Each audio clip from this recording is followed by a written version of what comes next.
The dealership floor went quiet the second he said it. Not a hush exactly, more the specific silence of grown men, suddenly finding something interesting to look at on the concrete rather than watch what was about to happen. Cole Bannister, 51 years old, ran the largest John Deere dealership in 3 counties, and he'd just told a 22-year-old woman standing at his parts counter, in front of 6 other customers, that she should sell the farm before it sold her. Because girls her age didn't have the first idea what real equipment cost or what real debt looked like when it came due. She'd come in that morning to finance a used tractor, her father's operation having failed 2 months earlier, leaving her holding 400 acres, a stack of unpaid loans, and exactly nothing that looked like a plan to anyone standing in that dealership that day. Cole had looked at her loan application, looked at her, and made a decision about what she was capable of before she'd finished her second sentence. She didn't argue. She picked up her paperwork, said thank you for his time, and walked out.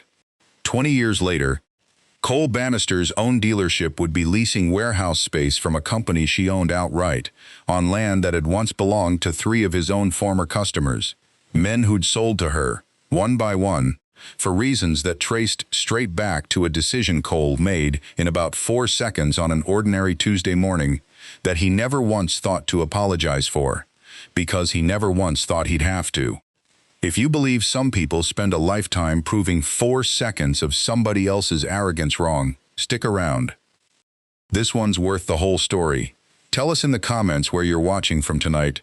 Her name was Reagan Voss, and the 400 acres she'd inherited that spring had come with more debt than value. Her father having spent his final years mismanaging an operation none of the family fully understood until the bank had started calling. Reagan had grown up on that land, but had spent her early 20s working an unrelated job in the county seat, farming having never been the plan until it became, abruptly, the only inheritance she had. What Cole didn't know, standing behind his parts counter that morning, was that Reagan had spent the 2 months before that visit doing something most people in her position hadn't bothered doing, actually reading every document attached to her father's operation, understanding exactly what was owed, to whom, and why, rather than simply panicking or immediately looking to sell. She'd found, buried in that paperwork, something her father had apparently never fully understood himself, a mineral lease from decades earlier that had lapsed through nobody's fault but neglect, and that, properly renegotiated, was worth considerably more than the operation's outstanding debt. There was one person who actually took her seriously that week, an older loan officer at a competing agricultural bank named Foster Adeyemi, who reviewed her documentation without the 4-second judgment Cole had offered and told her plainly that her plan, while risky, was built on real numbers rather than hope.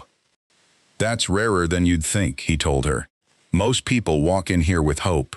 You walked in with a spreadsheet." Foster extended the financing Cole's dealership had implicitly refused her, and Reagan used it to renegotiate the mineral lease, cover the immediate debt, and keep the operation running through its first difficult year, buying used equipment from a smaller dealer 2 counties over who never once commented on her age. Her first season nearly proved every doubter right anyway. She'd underestimated how much her father's neglected equipment needed replacing entirely rather than repairing, losing nearly a third of her wheat crop to a harvester breakdown at exactly the wrong moment. Foster didn't say he'd warned her, because he hadn't. He simply helped her restructure financing around equipment that actually worked, rather than equipment she could barely afford to patch together.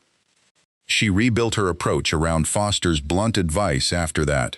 Buy fewer things, but buy them properly, and never let pride about doing everything herself cost her more than asking for help would. Word moved through the county slowly, mostly unkind at first, the story of Cole's comment having traveled faster than anything Reagan actually did that first year.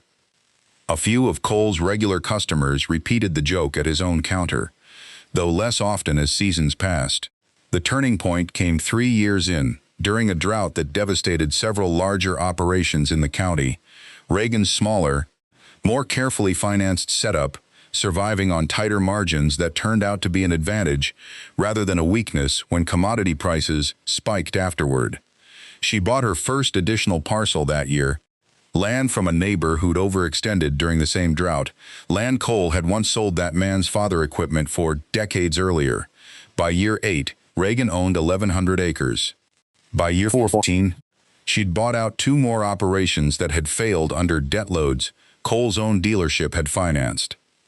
Cole never publicly acknowledged the pattern, though his own sales numbers on larger equipment packages had quietly declined, as more of the county's mid-sized operations either failed or got absorbed into Reagan's growing operation, which increasingly bought equipment from the same smaller dealer who'd trusted her from the start.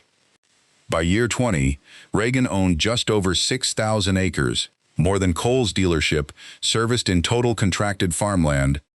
And when Cole's own building lease came up and his landlord sold the property, it was Reagan's holding company, diversified years earlier into commercial real estate, that ended up owning the building his dealership operated out of.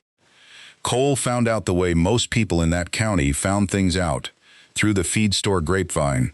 And according to 2 people who were there, he didn't much when he heard, just went quiet in the same way that dealership floor had gone quiet 20 years earlier.